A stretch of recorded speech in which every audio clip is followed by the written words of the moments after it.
Request you to stay on with me. Major General Sudhakar ji, geopolitical expert, also joins us on the broadcast. So a very good morning to you, and thank you so much for taking our time and speaking to us on NewsX. What do you make of this crisis that Pakistan is, in fact, Pakistan is facing on its west borders? Clearly, this was something that was in the making for a very long time by the BLA, considering the fact that, when we look at the terrain also, where this train has been held at this point of time, looks like it was well organized. Yeah, Asabri, good morning. Thank you for getting me to your show. And I'm glad that NewsX has picked up a very relevant theme to focus on and generate some discussion on the issue and give some takeaway, substantive takeaway for the affected or the victim nation, that is Pakistan. Yes, it is premeditated. 3 days back, I was on Doordarshan and there was a media scan on similar kind of topic. And in that, I had rattled out a couple of statistical figures given by Center for Research and Security Studies in 2024. Pakistan had a total of 1166 incidents of terrorist attacks, and the counter-terrorist operations resulted in fatalities of 2,546 and 2,267 injuries, 685 military personnel. It was followed by a statement by the DGISPR because they are in a habit of understating the figures. He said 383 officers, soldiers have died, 925 terrorists were neutralized, 60,000 best operations were launched. These are the kinds of figures. But if you look back to November and October, then August of 2024, let's set the better. But you come closer to January, the month of January 2025, 94% of fatalities are pointing towards KPK and Balochistan, Khyber Pakhtunkhwa and Balochistan. 89% of the incidents are pointing towards these two provinces of Pakistan.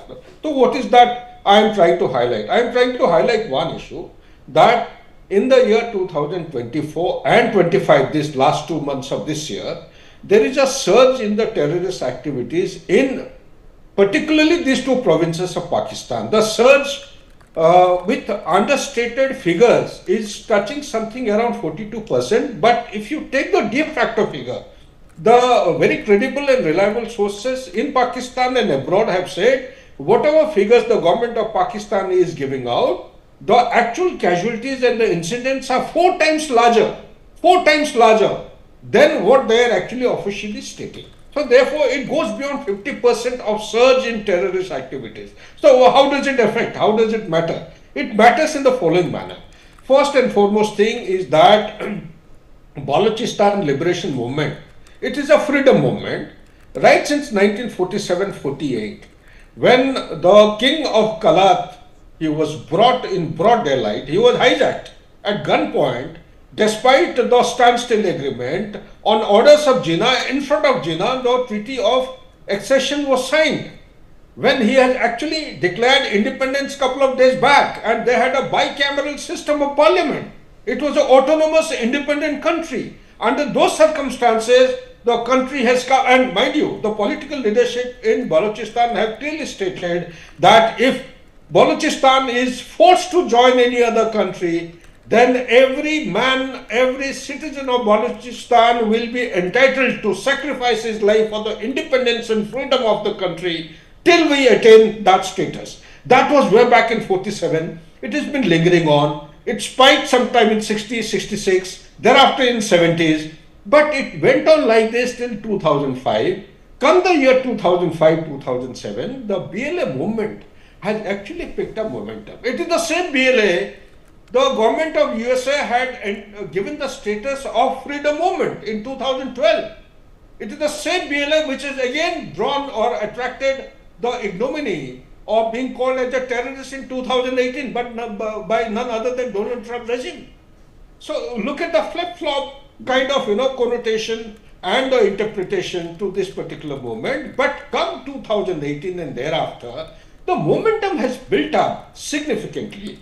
And particularly, I would say 2024-25, they have attacked this particular train that you are talking of is not happening for the first time.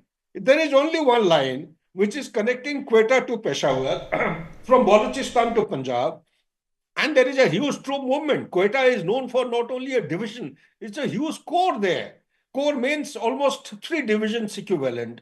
And they have good about 50 odd thousand troops. They're supported by Peshawar. Peshawar has got another corps headquarters.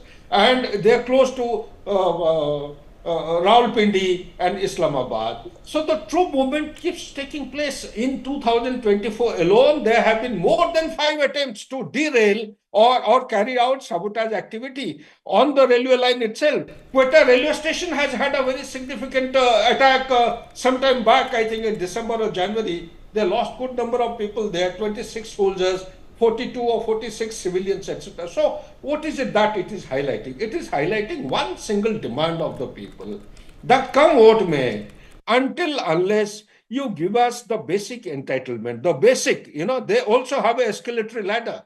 The basic entitlement, look at the extrajudicial killing. There are people who are being spotted dead. There are people who are being picked up, killed, and not noticed and reported anywhere. So, you have copper, you have oil, you have gold, you have zinc there, you have gas in huge quantum, you have 44.6%, 43.6% of landmass which is under the jurisdiction of Balochistan. You have got a Gwadar port.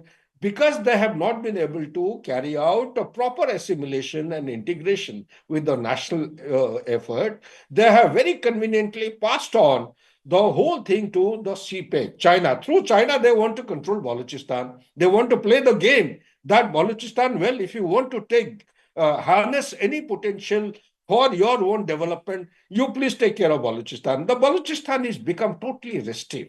In times ahead, I visualize, Asavri, that Balochistan, in conjunction with the Tehrik Taliban Park. People say that Indian deep state, yesterday I was watching a channel, Indian deep state is supporting. How can Indian deep state? There is no Indian deep state, first of all, in my understanding. Yeah, they have a common border with Iran and Afghanistan. They have bases. The Balochi Liberation Army, they have got bases across the border with Afghanistan and Iran. So unless the borders are actually contiguous with a supporting, so-called allegedly supporting country, India doesn't have, we have enough to keep ourselves busy. We want to progress and attain the status of 30 trillion US dollar economy by 2047. We have a high-end objective. We don't indulge in such kind of things. So those who sow, or whatever you sow, you will reap the same fruit very soon. Terrorism is something which you people had started way back in 79. You validated the concept of proxy war when the Soviets were being expelled or being thrown out from Afghanistan. You thought proxy war is one concept which can be applied against a formidable armed forces like India, and you can bring India to knees with 1,000 cuts. Unfortunately, those 1,000 cuts which they had planned, none other than Zulfikar Ali Bhutto in 65, after the operation of 65, in United Nations General Assembly, during his speech only he gave this. And Ziaul Haq, he formulated a plan, concept of K2.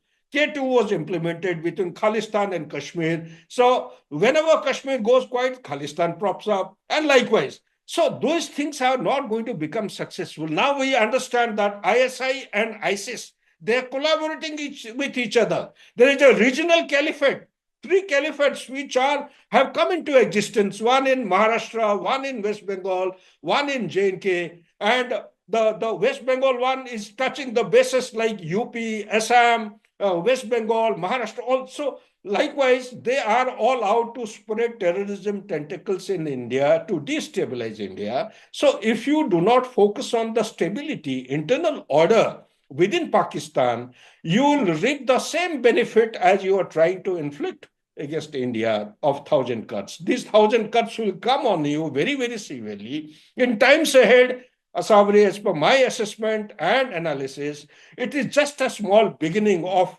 these intensified terrorist activities.